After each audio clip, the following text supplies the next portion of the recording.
You can't afford this place. the waitress whispered, eyes flicking to the marble floor like it might crack from the words alone. I'm just trying to save you the embarrassment. A few tables over, a woman in a tailored blazer watched with faint amusement, fingers resting beside a crystal glass. Then the single father didn't argue, didn't leave, didn't even look angry. He simply stayed seated. Because beneath the linen and judgment, something far more dangerous than pride was already stirring. By the way, where are you watching from? Tell me in the comments below. Begins without spectacle, because the real story isn't about a man being shamed in public. It's about how easily power mistakes silence for weakness, and how fast certainty collapses when it's built on appearances. The boy beside him shifted, small hands tightening on the edge of the table. Elias Rowan noticed before anyone else did. He always noticed first. He lowered his voice, steady, murmuring reassurance while the restaurant's low hum pressed in from every direction. Cutlery chimed, glasses clinked. Somewhere beneath the polished calm, something vibrated wrong. He didn't look up at the owner right away. He didn't need to. He could feel her attention like pressure on the back of his neck.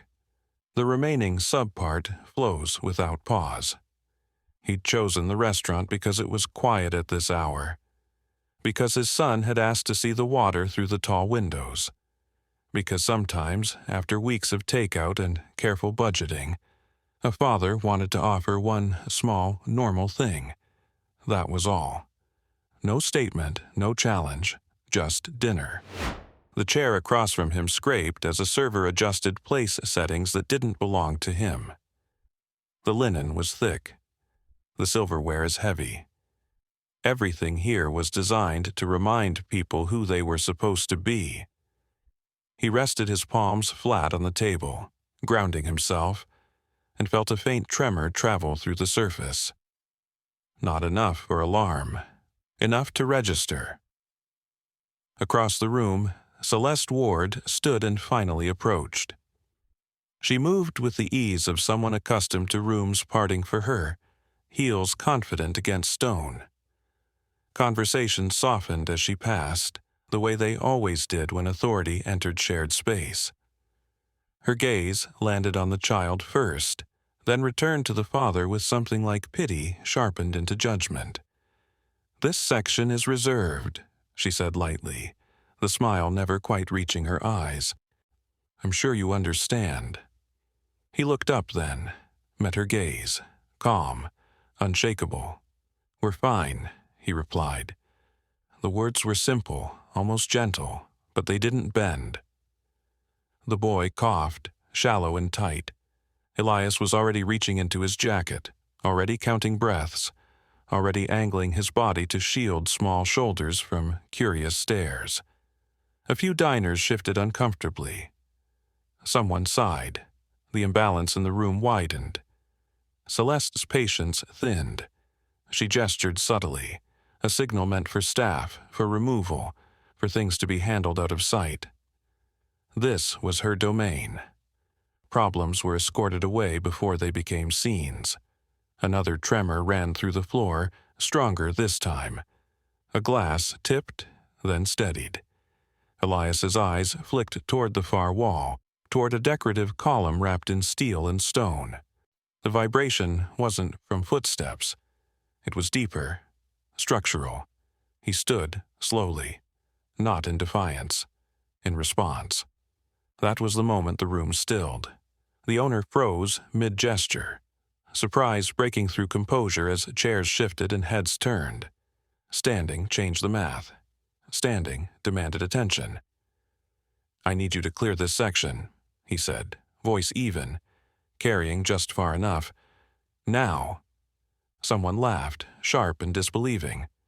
Celeste opened her mouth, authority ready to snap back into place. She saw the worn jacket, the scuffed shoes, the way he positioned himself between the room and his child. She saw a man out of place. She did not see the engineer mapping load paths in his head, calculating stress points by instinct. She did not hear the warning groan beneath the music. She did not feel the building telling the truth. And the floor shuddered again, unmistakable this time. A server gasped. The chandeliers swayed, crystals whispering against each other. Panic rippled outward, fast and contagious. Elias didn't raise his voice. He didn't need to. "Everyone needs to move," he said, already guiding his son back, already scanning exits, already working. Years he hadn't spoken about pressed forward, precise and alive. Celeste's face drained of color as the reality she'd dismissed asserted itself. Money couldn't steady a foundation. Status couldn't stop gravity. And for the first time since he'd walked in, the man she'd judged for not belonging was the only one in the room who knew exactly what was happening. The ground beneath them cracked. The crack sounded like a gunshot swallowed by carpet and chandeliers. Plates rattled. A woman screamed. The father's hand closed around his son's shoulder, firm but gentle, steering him away from the table as the marble split another inch, spidering toward the center of the room. "Hey, hey, look at me," he murmured, keeping his voice low while everything else rose. "Breathe slowly, just like we practiced." The boy nodded, eyes wide, coughing once more before the inhaler did its quiet work. Around them, order dissolved, chairs scraped back. Someone knocked over a tray of glasses, the shatter sharp and endless. Staff clustered near the bar, frozen between protocol and fear. Celeste Ward stood rooted, disbelief etched across her face as the immaculate space betrayed her. "What's happening?" she demanded, voice tight, already useless. "No time," he said, not unkindly. "The load shifted. You've got a failure near the E support. Everyone off this floor." She scoffed reflexively, training kicking in. "You don't—" Another tremor cut her off. This one rolled underfoot, deep and undeniable. The room tilted just enough for panic to take hold completely. "Move!" someone shouted. He didn't wait for permission. He guided his son toward the service corridor, scanning faces as he went, pointing, redirecting. "Stairs, not the elevator. Leave your bags, follow the wall." His tone carried because it had to. Because in moments like this, certainty mattered more than titles. A waiter hesitated. "Sir, we're supposed to—" "Listen to him," an older man snapped, already herding his wife forward. "He knows." Celeste watched control slip through her fingers. Money, influence, reputation. None of it told her what to do now. She followed, heels slipping on polished stone as another crack echoed behind them. The service corridor was narrower, louder. Pipes rattled overhead. Water dripped somewhere unseen. He crouched briefly, pressed his palm to the wall, felt the vibration travel unevenly. His jaw tightened. Secondary stress. They were running out of margin. "Keep going," he urged, ushering staff ahead. "Get them outside." One of the cooks grabbed his arm. "You coming?" "In a second." He glanced back toward the dining room, calculating. Someone was still inside. He could hear crying. Celeste caught up, breathless. "You can't go back there." He met her eyes, calm, cutting through her panic. "Someone's trapped." For a moment, pride flared, then fear overrode it. She nodded once, sharply. "I'll clear the exit." He moved fast. The dining room looked different now, fragile, exposed. A section of ceiling had sagged, dust floating like smoke. Beneath it, a server crouched, frozen. "It's okay," he said, approaching carefully. "Stand when I say, now." He guided her out, one hand steadying her elbow as the floor shuddered again, protesting their weight. Outside, cold air hit hard. Sirens wailed in the distance. Patrons clustered in shock, some filming, some crying.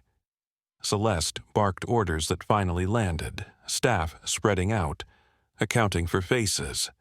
The father stepped back, keeping his son close, eyes still on the building. Emergency lights flickered on. The structure groaned, settling into a tense, temporary equilibrium. "You," Celeste said, turning on him. Her voice shook. "Who are you?" He exhaled slowly. "Right now? I'm the guy telling you that if anyone goes back inside before it's shored up, it comes down." Fire trucks screeched to a halt. Engineers followed, scanning damage, confused by the scene already half-managed. One of them frowned, looking at the fractures, then at him. "Did you redirect traffic off the load zone?" "Yes," he said, "and you'll want to brace the east column first. The decorative wrap's hiding the worst of it." The engineer blinked. "How do you—" "Just do it." Celeste's world narrowed to that exchange. The way professionals deferred. The way the man she'd dismissed stood with quiet authority, his child safe at his side. "By the way, if you're still watching, make sure you're subscribed. Stories like this only work when you don't miss what happens next." She swallowed, something shifting painfully inside her. The night air hummed with sirens and murmurs. Cameras turned, whispers spread, and beneath it all, the restaurant stood, damaged, humbled, and very much alive, because the wrong man had been underestimated at exactly the wrong moment. The engineer crouched near the caution tape, flashlight cutting across fractured marble and exposed steel. He traced a crack with his gloved finger, brow furrowed. "This shouldn't have held as long as it did," he muttered to his partner. "Someone reduced the live load fast." Celeste heard it. The words landed heavier than the sirens. She stood a few steps back, arms wrapped around herself against the cold, watching the scene she could no longer command. Firefighters moved with purpose now, unrolling braces, marking safe zones. Paramedics checked guests for injuries. The crowd lingered despite police urging them to clear out, phones raised, curiosity feeding on shock. He stayed near the edge, one hand resting on his son's shoulder, the other tucked into his jacket. The boy leaned into him, exhausted, eyes half-lidded but calm. Safe. That mattered more than anything else unfolding. Celeste approached slowly, heels abandoned somewhere inside, blazer smeared with dust. "They're saying you stabilized the evacuation," she said. Her voice lacked its earlier edge. "That you noticed the failure before any alarms." He nodded once. "The alarms are decorative. They're not tied into the structure." That stung. It was true. She'd signed off on the aesthetic upgrade herself. One of the firefighters joined them, helmet tucked under his arm. "Sir, we're going to need a statement.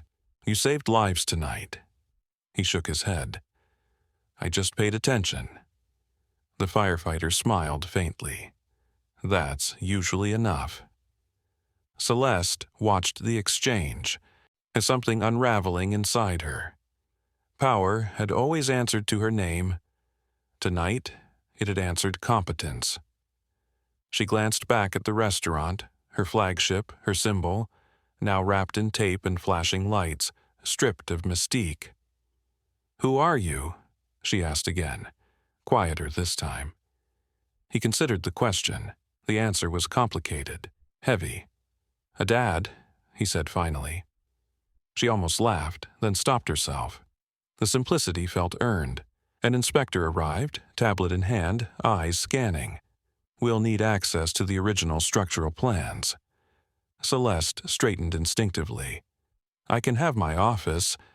"I remember them," he said, surprising them both. The east support was retrofitted after the seawall expansion.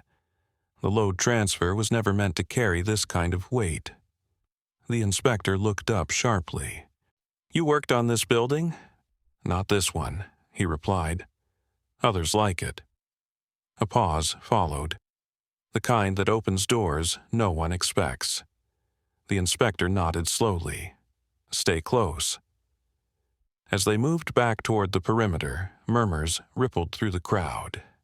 Someone whispered his words, repeating them wrong, embellishing. A phone camera lingered on him, then on his son. The narrative was already shifting. Celeste felt exposed in a way she hadn't since her first failed venture years ago. She remembered dismissing warnings then, too. Remember the cost. "You were told to leave," she said suddenly, stopping him. "You were humiliated." He met her gaze, tired but steady. "That happens." "No," she insisted, voice tightening. "It shouldn't." The boy tugged at his sleeve. "Can we go home?" "Soon," he said, kneeling briefly to meet his eyes. "Just a little longer."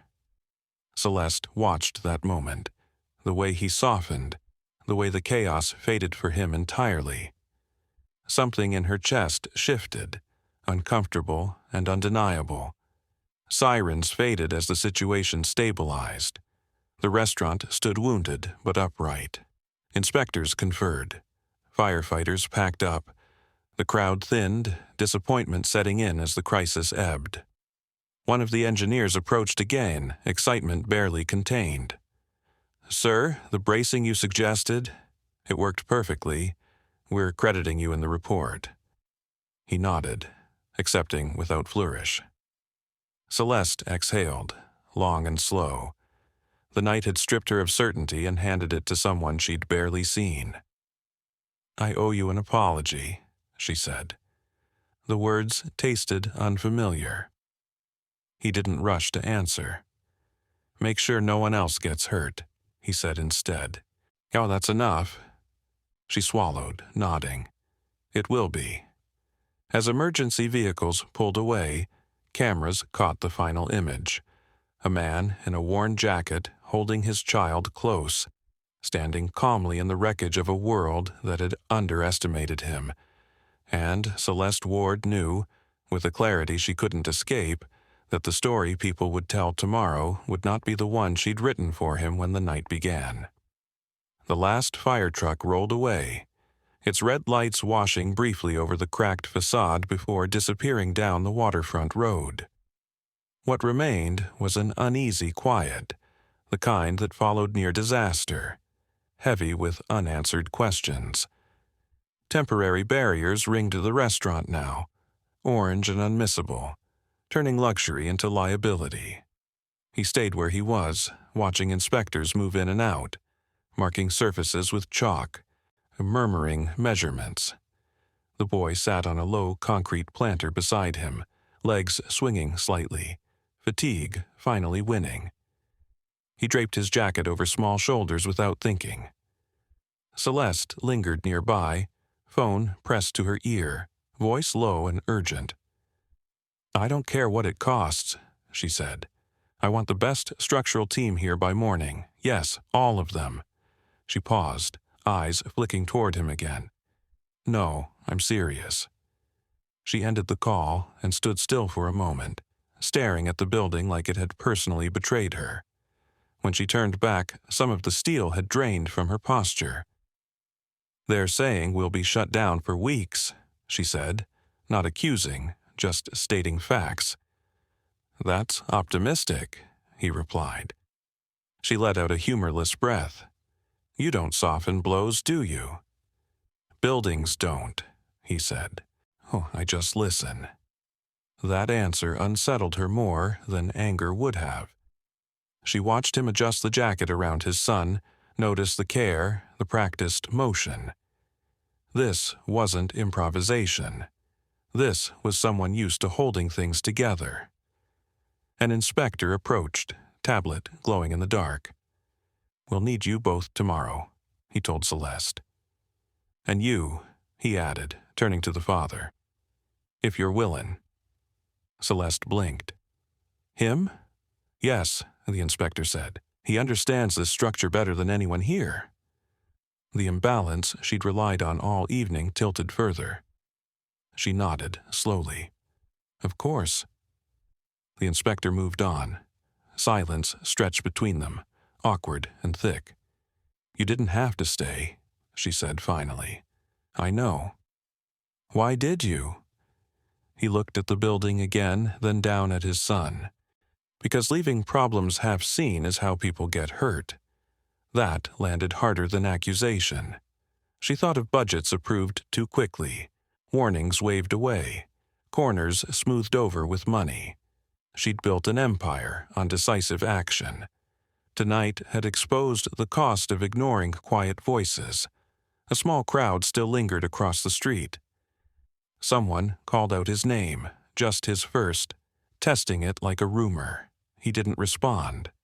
Celeste shifted, uncomfortable. "They'll want interviews, media, you should be ready." He shook his head. "Not interested." "You don't want credit?" "I want my kid home." The simplicity of it made her chest tighten. She'd sacrificed nights, relationships, whole years for her vision. Here was someone who'd given something up, too, but for reasons that felt heavier. A black car pulled up. Her driver stepped out, holding the door. She hesitated, then waved him off. "Give me a minute." She turned back to the man she'd dismissed hours ago. "I was wrong," she said, the words stripped of polish. "About you, about a lot." He met her gaze, searching for defensiveness, finding none. "What you do next matters more." She nodded slowly. "Come by the office tomorrow. We'll talk." He almost smiled. Almost. "We'll see." The boy stirred, eyes fluttering open. "Are we going?" "Yeah," he said softly. "We're going." He helped him to his feet, slung the jacket properly over his shoulders, and started toward the bus stop at the corner. Celeste watched him go, the image burning itself into her memory. The man walking away from the wreckage of her pride without a backward glance. As they waited, a tremor passed through the building again, smaller this time, settling.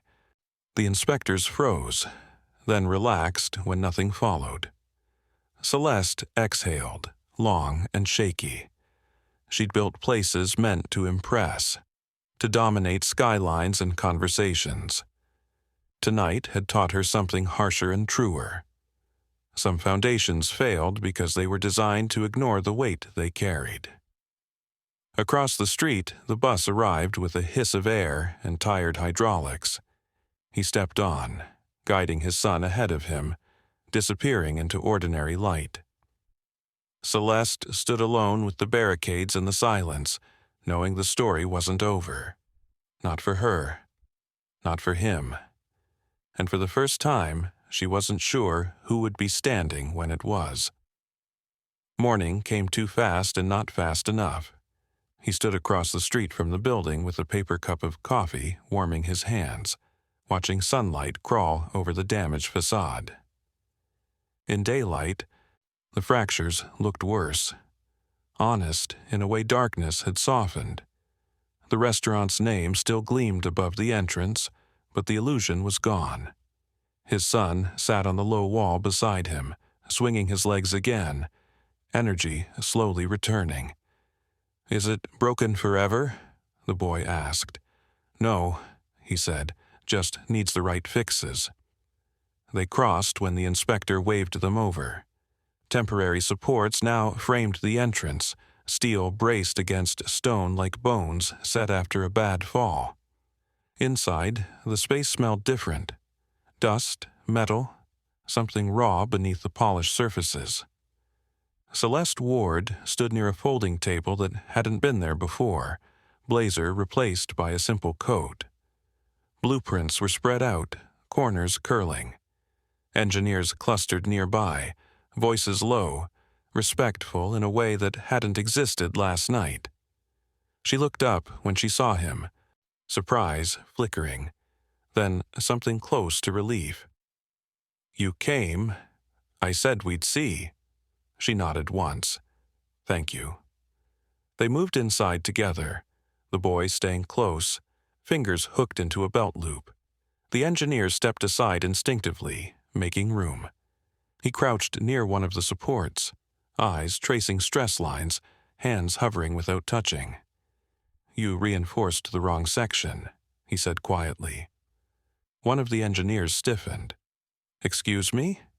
The load transfer isn't vertical here," he replied, already standing, already walking them through it with gestures instead of diagrams. "It's pulling sideways because of the seawall pressure. You brace this, it just moves the problem."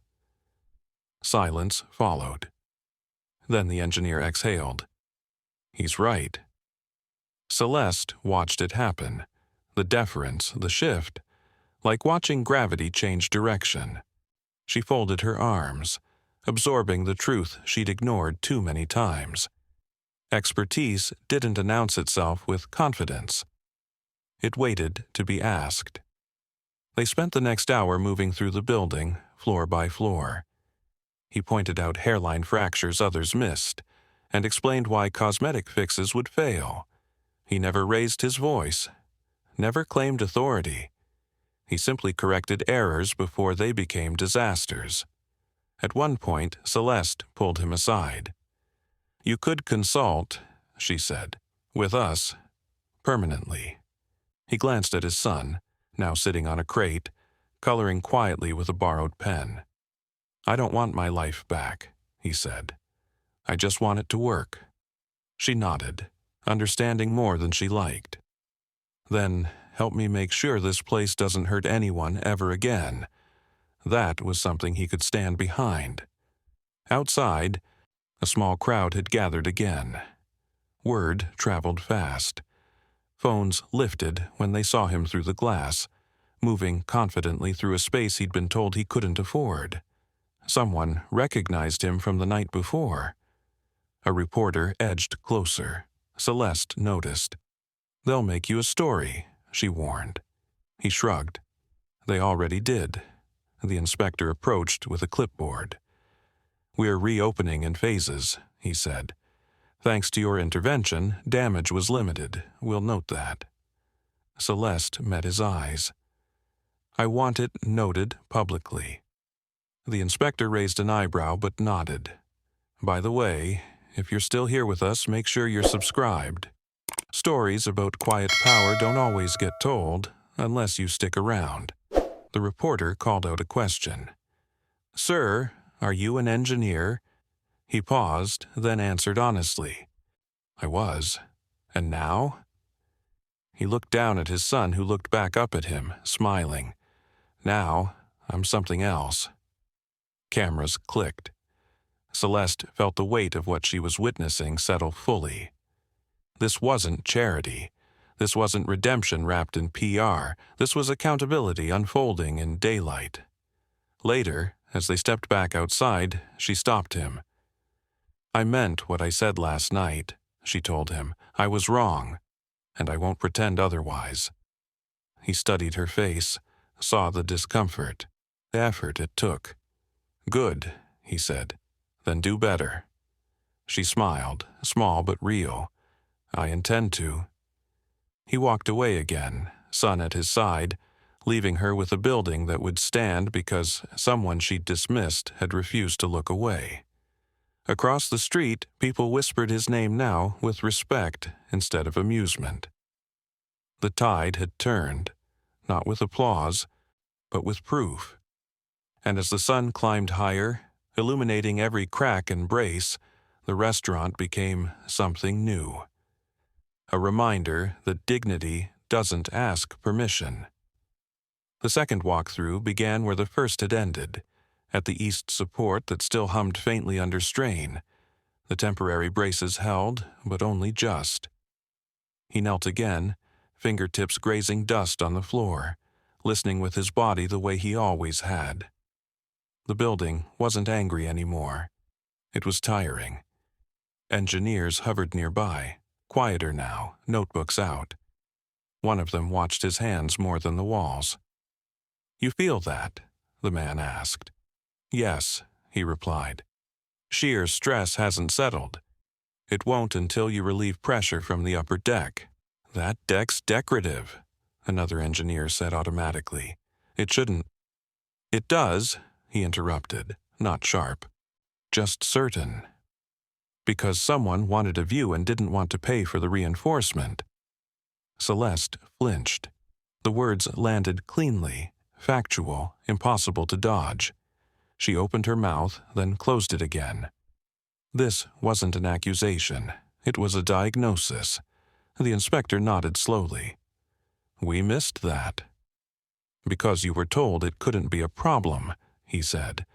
Money has a way of convincing people of that. They moved upward, step by careful step, the space stripped of luxury now. Ceiling panels were gone, wiring exposed like veins. The boy waited below with the safety officer, coloring quietly, humming to himself. Every few minutes, he looked up to check the stairs.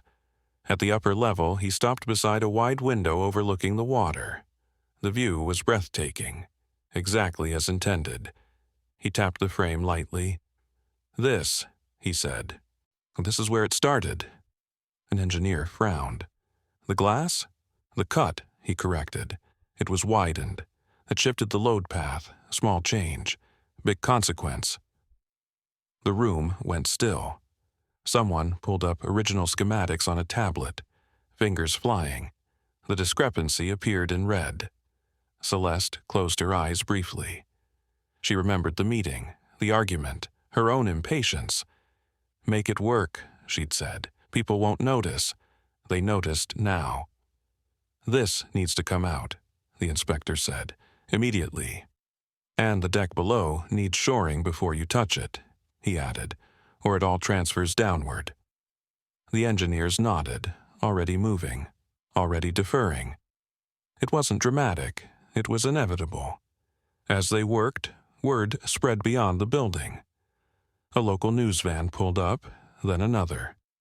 A reporter approached the barrier, microphone raised. Celeste saw him and sighed. Then she straightened. She stepped forward instead of hiding. You'll want to talk to him, she said, gesturing toward the man in the worn jacket. He's the reason no one died here. The reporter blinked. Sir, he shook his head. Not now. Celeste met his eyes, questioning. After it's safe, he clarified. Then, she nodded, accepting the boundary. The inspector approached again. We ran your suggestions through our models, he said. They check out, all of them. Good, he said. Then we're done here. But, the inspector hesitated. You should know. Your name's in the original design archives, on 3 projects. We didn't connect it last night. He stiffened slightly. Not fear, recognition. I didn't use it after. Celeste's breath caught. The pieces slid into place with a dull, heavy click. Prestigious builds. Awards she'd attended. Articles she'd skimmed. And the man she'd dismissed because of his shoes. I owe you more than an apology, she said quietly. He looked at his son on the stairs, at the way the boy waved when their eyes met. You owe him a future where places like this don't collapse, he said. Do that. She nodded, eyes bright. I will. The final brace went in with a metallic groan, then silence. The building settled fully, stable at last. A small cheer rippled through the crew, relief loosening shoulders. Outside, cameras rolled as inspectors announced the stabilization. Celeste stepped aside and let him stand where she'd once commanded attention. Not because he asked, because it was right. He said little. He didn't need to. The truth was visible in steel and stone. When it was over, he descended the stairs and took his son's hand. Ready? Yeah, the boy said, smiling. You fixed it. We helped, he replied. As they walked away, the crowd parted without being told.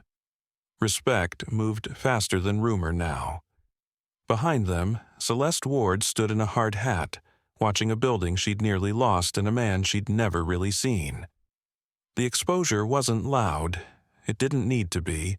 It was permanent.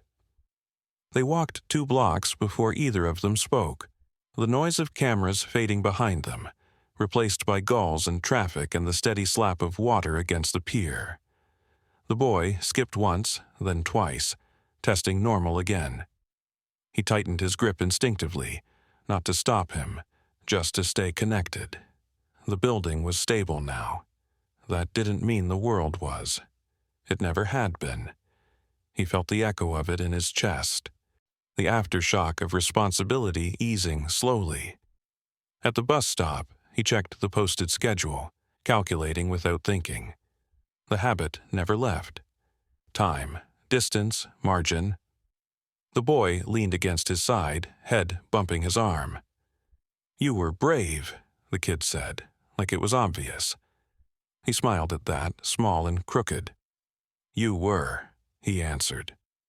Bravery, he'd learned, was often just doing the next necessary thing without waiting for permission. Behind them, footsteps approached. He didn't turn right away. He already knew who it was. Celeste stopped a few feet back, breath slightly unsteady from hurrying, coat open, hair loose now. No entourage, no phone, just her. The space between them felt heavier than the distance suggested, filled with things unsaid and finally unavoidable. "I wanted to say this without cameras," she said. "Without an audience." He nodded once, acknowledgement without invitation. The boy watched her openly, curious, unafraid. She swallowed. "I built my career on control," she continued, "on believing I could see everything that mattered. Last night proved I was wrong." Her voice didn't crack. That almost made it harder. He waited. Silence had earned its place. "I dismissed you because it was easy," she said, "because it fit the story I was telling myself. That's on me." She inhaled, steadying. "I can't undo that, but I can change what follows." She held out a business card, then hesitated and lowered it. "Only if you want." He studied her face, the strain, the sincerity trying to survive pride. "I don't want back what I left," he said quietly, "and I won't be used to polish mistakes." The words weren't sharp, they were boundaries, and she nodded. "Then don't come to work for me," she said. "Help me fix what I broke." She gestured back toward the building, the skyline beyond it. "I'll put independent oversight on every project. Real authority, yours, if you choose. If not, someone like you." The admission cost her. He could tell. The bus hissed as it approached, brakes sighing. He felt the choice settle, heavy but clear. "I'll review," he said, "on my terms, publicly." He met her eyes, no shortcuts. Relief flickered across her face, then resolved. "Agreed." The doors opened. He guided the boy aboard, found a seat near the window. Celeste remained on the curb, watching. Hands clasped, no longer the center of gravity. As the bus pulled away, she lifted one hand in a small wave. He nodded back. Not forgiveness, not yet, recognition. The ride home was quiet, and the city slid past in familiar fragments. The boy rested his head against the glass, breath even. He watched reflections overlap, his face, his son's, the skyline stitched together by motion. He thought of the archives, of a name he'd stopped using because it carried too much weight. He thought of nights spent recalculating a smaller life, one that fit. When they stepped off, the air smelled like rain. Their building stood where it always had, unremarkable and solid. Inside, neighbors murmured hellos, unaware or pretending to be. He liked it that way. He unlocked the door, kicked off his shoes, set his keys down in the same place as always. Stability had rituals. He'd earned them. Later, after the boy slept, he stood at the window, city lights blinking. His phone buzzed once. A message. Not praise, not headlines. A forwarded memo from the inspector's office. Independent review committee established, effective immediately. His name listed without embellishment. Just a fact. Across the city, Celeste Ward sat alone in her office, glass walls reflecting a skyline she'd once believed she owned. She read the same memo, exhaled, and signed it without amendment. The power shift wasn't loud.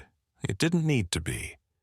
It was structural, and this time, it would hold. The meeting room overlooked the water, the same stretch of gray-blue that had hidden pressure beneath calm. He sat at the far end of the table, jacket folded on the chair beside him, hands resting flat on polished wood that felt too familiar. Across from him, inspectors, engineers, and 2 city officials waited, tablets ready, attention fixed. Celeste Ward stood near the window, not at the head, posture deliberately neutral.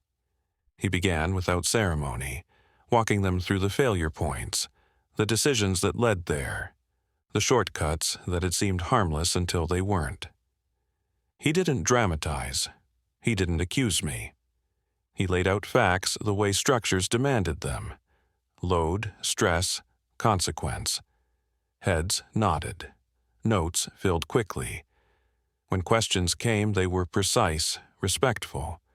He answered them all, drawing on memories he'd never fully set down. The past didn't feel heavy here. It felt useful. Celeste spoke last. "Everything he's outlined will be adopted," she said. "Not just for this site, for all of them."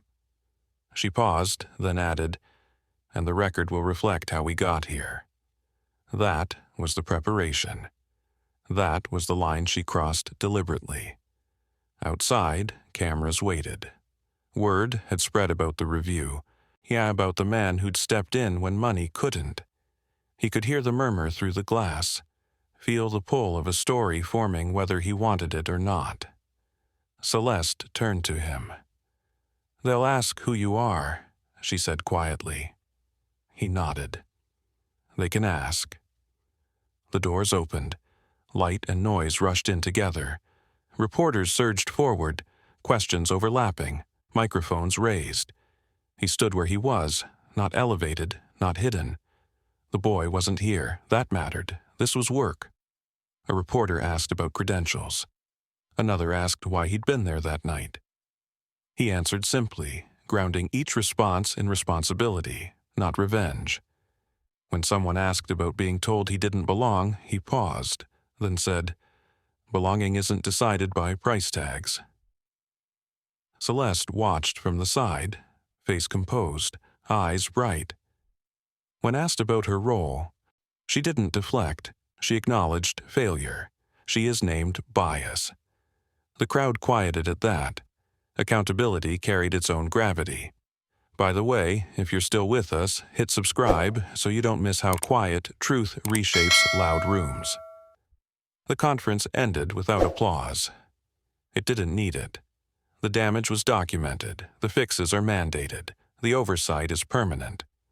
Cameras followed him only briefly as he stepped away, interest shifting towards statements and sound bites. He let it go. Later, alone again, he walked the perimeter of the building one last time. The temporary supports gleamed in afternoon light. Permanent plans waited inside. He felt the satisfaction of something set right, not perfectly, but honestly. Celeste joined him, stopping a respectful distance away. "It's done," she said. "It started," he corrected. She smiled, thin but genuine. Fair. They stood in silence, watching water move against stone. The city continued, indifferent and alive.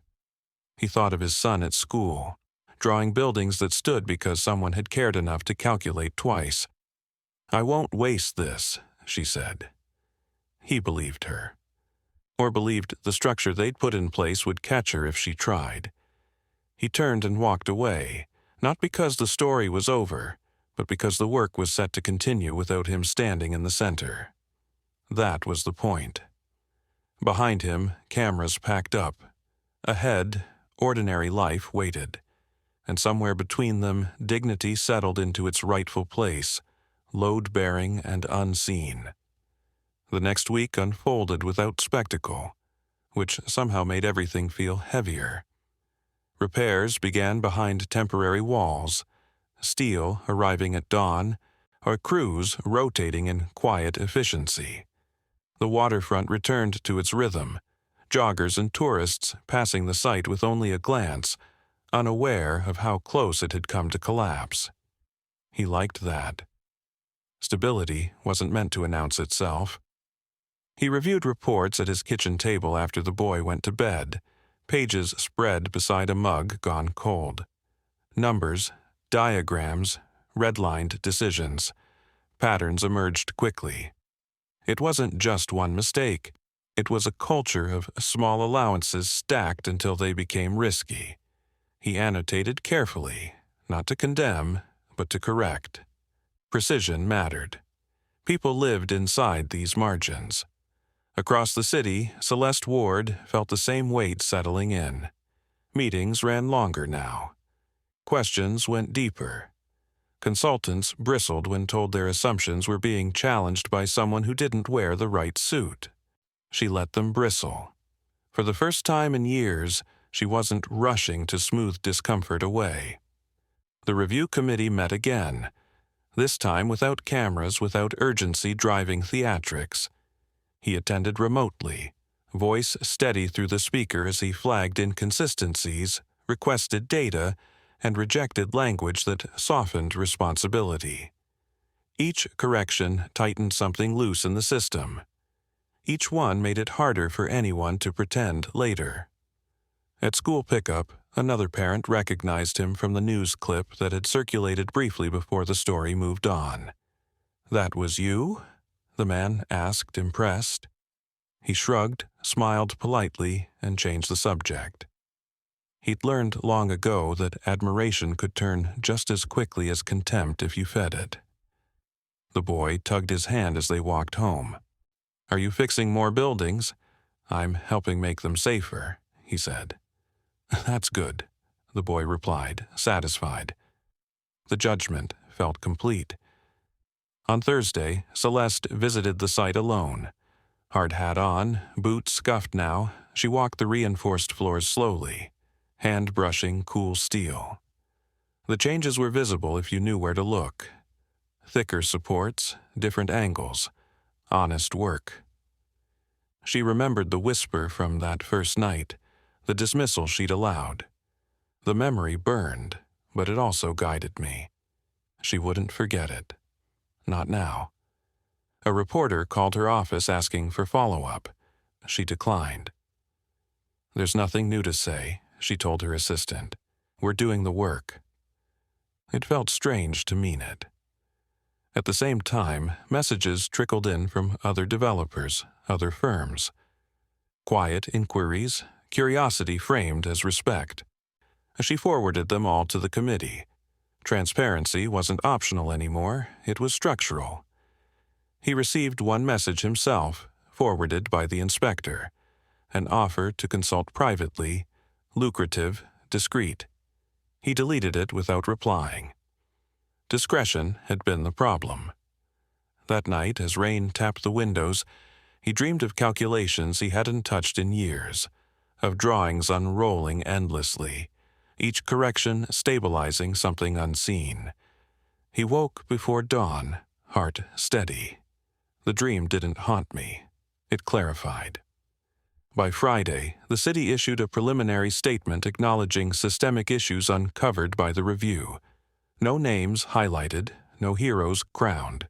Just process, accountability, change. The statement felt heavier than praise would have. Celeste read it in her office, the skyline muted by low clouds. She closed her eyes briefly, then reopened them and went back to work. This was what transformation looked like when it wasn't staged. On Saturday morning, he took his son to the pier. They watched boats come and go, the water restless but contained. The boy pointed at a crane in the distance. "That one's holding a lot?" he said. "Yes," he replied. "But it's built for it." The boy nodded, absorbing more than words. As they walked back, his phone buzzed once more. A simple update from the committee. Revised standards adopted unanimously. Oversight funded independently. Implementation underway, no commentary, just a fact. He stopped walking for a moment, reading it twice. Not because he doubted it, because he needed to feel it settle. The injustice that had started the chain, small, casual, I whispered, had been answered not with humiliation in return, but with structure, with systems that would outlast anger. That felt right. Behind them, the city moved on, unaware of the quiet recalibration beneath its feet. And that, he knew, was the real victory. The reopening inspection took place on a clear morning, the kind that made steel gleam and water look deceptively calm. He stood back this time, hands in his pockets, letting the inspectors move freely through the space. The restaurant no longer smelled like polish and illusion. It smelled like new materials and patience.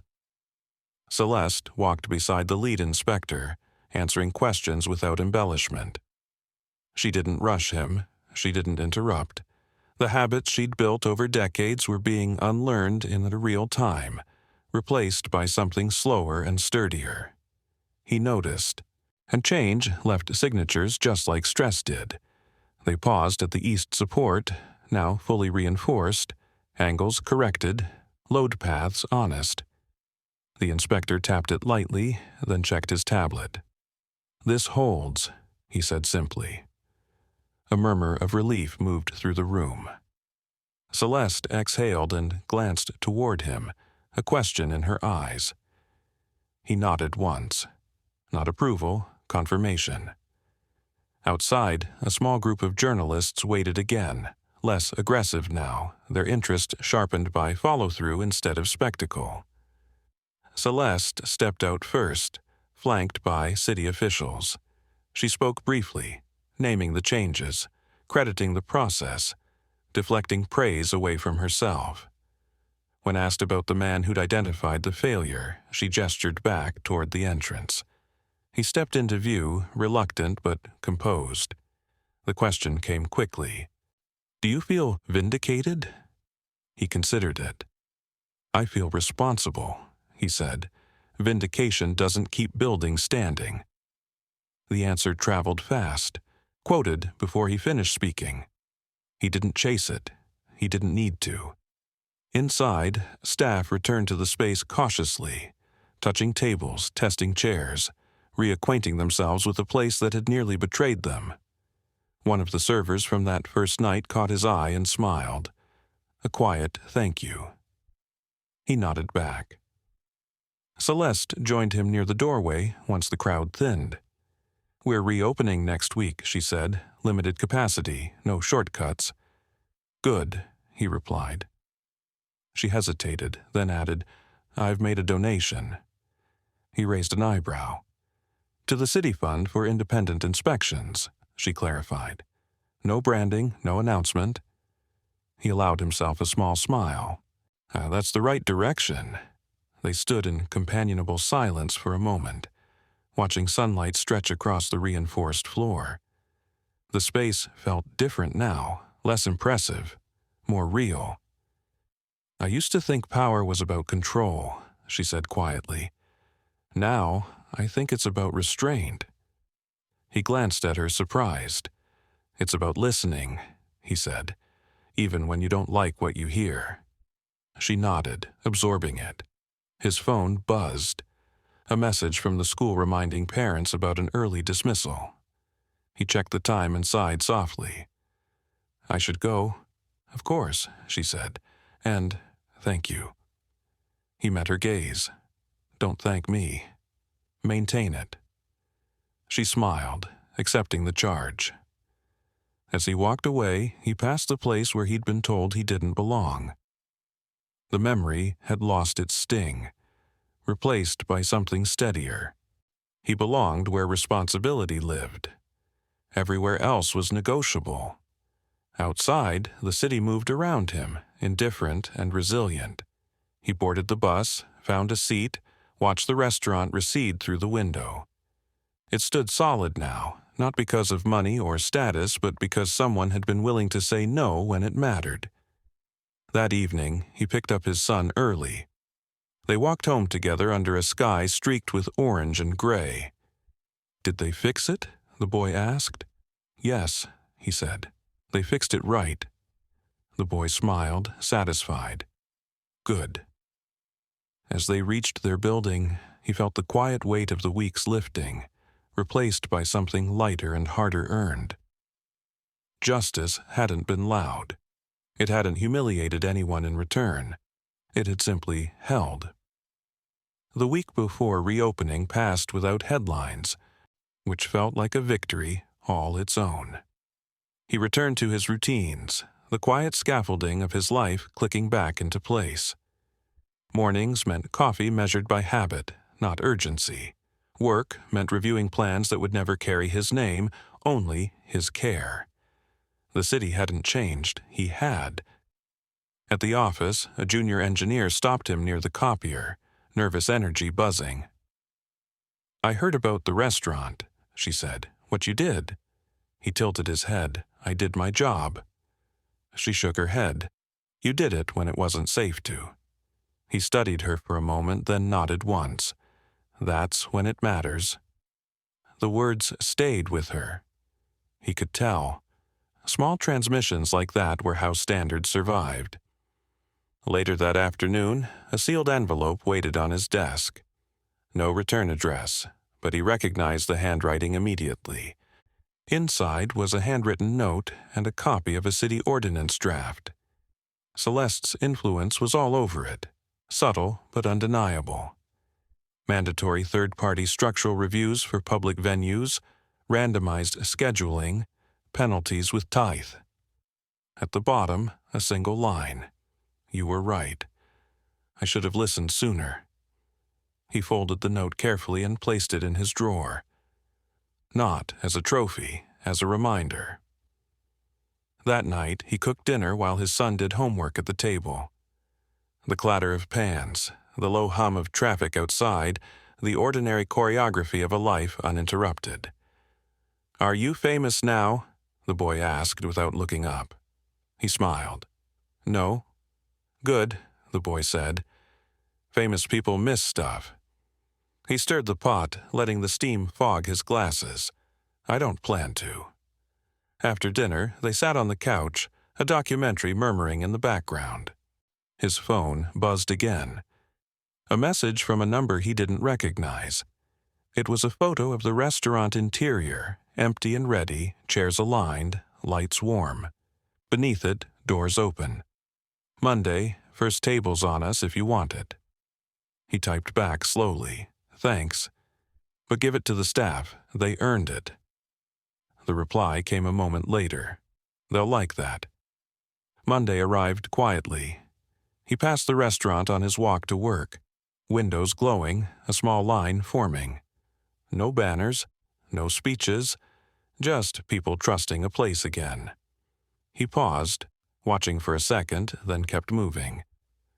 At lunch, his supervisor called him in. No reprimand, no praise, just an update. The city had approved the ordinance draft for committee review. "You stirred something," she said carefully. "Are you okay with that?" He considered the question. "I didn't stir it," he said. "I stopped pretending it wasn't already boiling." She nodded, accepting the answer. That evening, he received an email from the junior engineer, a thank you, a promise to speak up sooner next time. He didn't reply immediately. When he did, it was brief. Do the work, say the thing, trust the math. On Wednesday, a city council member requested a meeting. On Thursday, a trade journal asked for a comment. He declined both. Visibility wasn't the goal. Durability was. Friday night, he and his son walked past the restaurant again. Laughter spilled onto the sidewalk. Plates clinked. The building held, quietly doing what it was meant to do. The boy squeezed his hand. "It's standing," he said. "Yes?" he replied, because people listened. They stood there a moment longer, then turned toward home. He felt no surge of triumph, no need for recognition. What he felt was alignment between what he knew and what he did, between responsibility and action. The world didn't reward that kind of alignment often, but sometimes, if you hold your ground long enough, it meets you halfway. The night settled without ceremony. No speeches, no flashing lights, no last-minute twists waiting to prove something. He stood at the window of his apartment, watching the city do what it always did: move, pause, breathe, repeat. Somewhere across the blocks, a building held its weight exactly as designed. That was enough.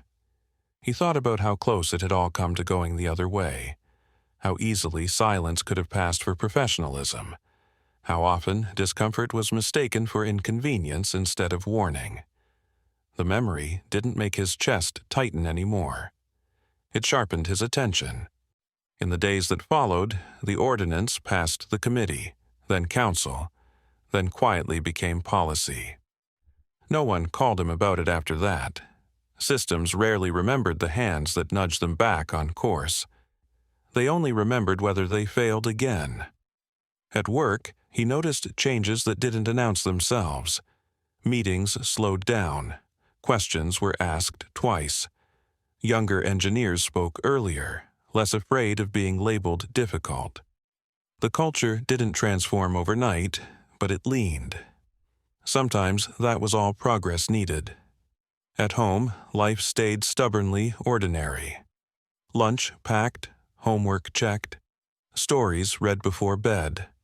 His son asked fewer questions about the restaurant now, more about bridges and why some buildings curved while others stood straight.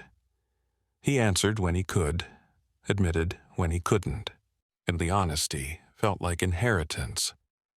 One evening, a handwritten note arrived from a stranger, a contractor, someone who'd walked out of a job rather than sign off on something unsafe, citing a story they'd heard secondhand.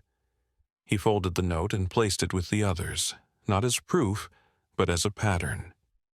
He passed the restaurant less often now. When he did, it blended into the city, exactly where it belonged. The staff moved easily inside. The laughter sounded unforced. Nothing about it asked for forgiveness anymore. He understood then that the victory hadn't been personal. It hadn't even been visible. It lived in the absence of collapse, in the quiet competence of people choosing to care when cutting corners would have been easier. It lived in restraint. Late one night, he sat at the kitchen table with a cup of coffee gone cold, thinking about the moment he'd spoken up, how small it had felt, how exposed, how necessary. Courage, he realized, rarely arrived with confidence. It arrived with clarity and the willingness to be uncomfortable longer than everyone else. The city outside hummed.